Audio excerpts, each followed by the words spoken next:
తెలంగాణలో వరంగల్ జిల్లాలో కోటపల్లి అనే గ్రామం ఉంది. ఆ గ్రామం చివర ఒక పాత ఇల్లు ఉంది. ఆ ఇంటిలో రాత్రి ఉన్నవారు ఉదయం కనిపించరు.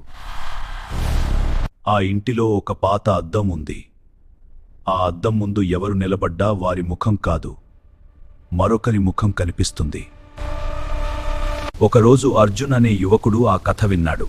ఆ కథ నిజమా కాదా తెలుసుకోవాలని అతను ఆ ఇంటిలోకి వెళ్ళాడు. అతనికి ఏమైంది? పూర్తి కథ చూడండి.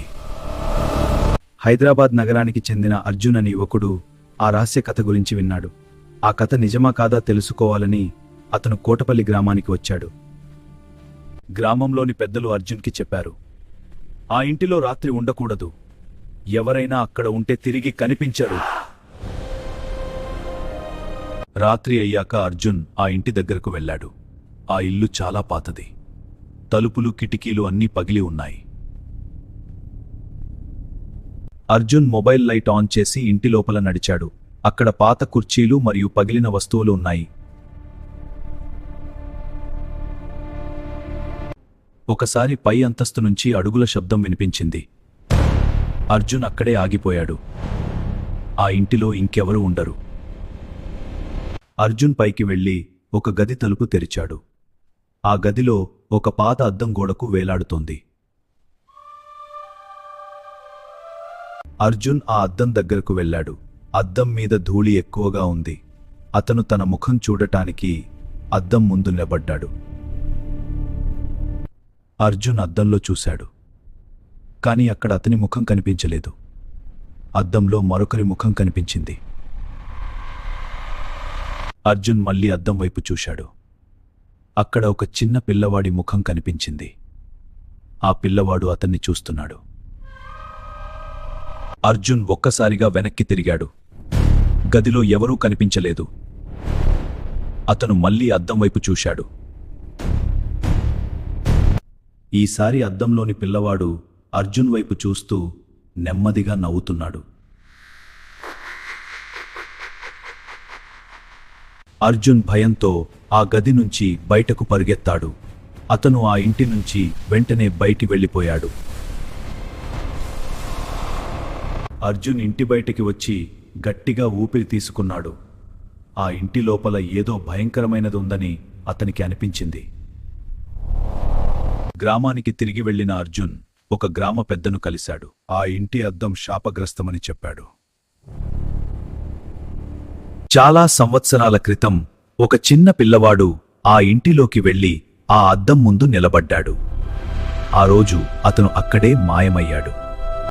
ఆ అద్దం ఎవరు దాని ముందు నిలబడితే వారి ఆత్మను లోపలికి లాగేస్తుందని గ్రామంలో అందరూ నమ్ముతారు. ఆ కథ విని తాను చూసింది నిజమే అని అర్థం చేసుకున్నాడు. ఆ అద్దం సాధారణది కాదు. ఆ రాత్రి అర్జున్ తన గదిలో మళ్లీ అద్దం చూశాడు. అక్కడ ఆ పిల్లవాడి ముఖం మళ్లీ కనిపించింది. ఆ రాత్రి అర్జున్ తన గదిలో ఒంటరిగా కూర్చున్నాడు. కొన్ని క్షణాల తర్వాత అతను అద్దం వైపు చూశాడు.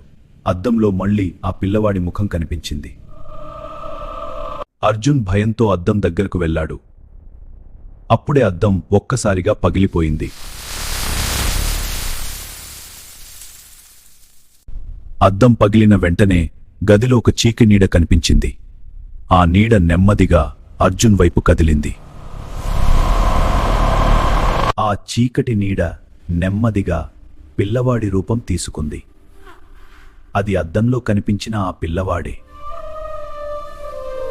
ఆ పిల్లవాడు నెమ్మదిగా అర్జున్ వైపు చూశాడు. అతని కళ్లలో బాధ మరియు కోపం కనిపించాయి. ఆ పిల్లవాడి ఆత్మ ఈ ఇంటిలో చాలా సంవత్సరాలుగా చిక్కుకుంది. ఎవరైనా అద్దం ముందు నిలబడ్డా ఆ ఆత్మ వారిని వెంటాడుతుంది. అర్జున్ ఆ దృశ్యం చూసి భయంతో పరుగెత్తాడు. అతను ఆ గ్రామం నుంచి అదే రాత్రి వెళ్ళిపోయాడు. ఆ సంఘటన తర్వాత కోటపల్లి గ్రామంలో ఆ ఇంటి దగ్గరకు ఎవరూ వెళ్లరు. ఆ అద్దం కథ ఇప్పటికీ గ్రామంలో వినిపిస్తుంది. ఈ రోజు కూడా ఆ ఇంటి అద్దం ముందు ఎవరు నిలబడ్డా ఆ పిల్లవాడి ముఖం మళ్లీ కనిపిస్తుందని గ్రామం చెబుతుంది.